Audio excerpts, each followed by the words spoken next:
cabaye man. Wapima nije nta kintu nzi kabisa. Rero nta makuru ufise. Oya man nije nta makuru ufise era bafise ubusa. Wewe wishinga gupotera imwaro.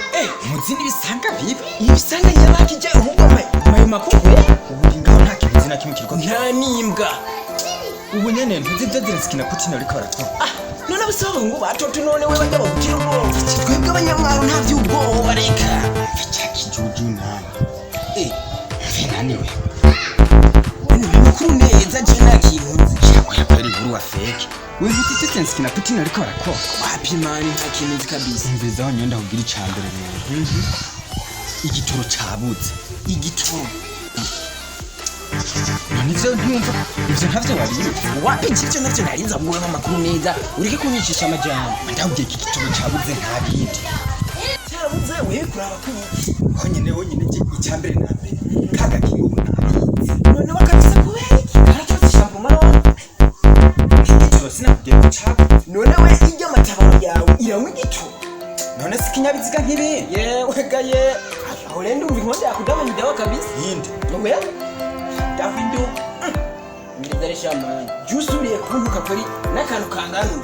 Cenda kumusange kabisa sinsinda. Yindi.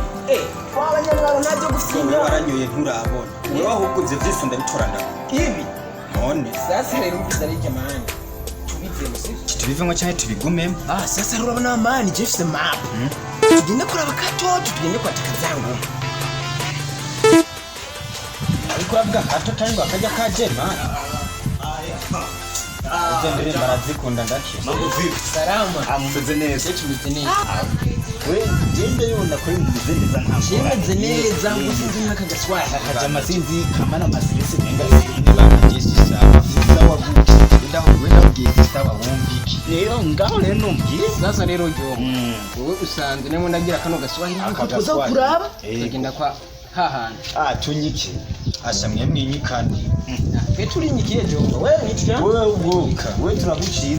Asha mwemugendo wone muri mu mwituma. Turi. Sasa rero manura. Kenda gukase kagenda guciye. Kenda guciye.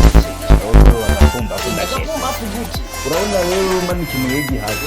Ndagufashe nukuku mwisana. Sawa, kenda guciye wewe sawa.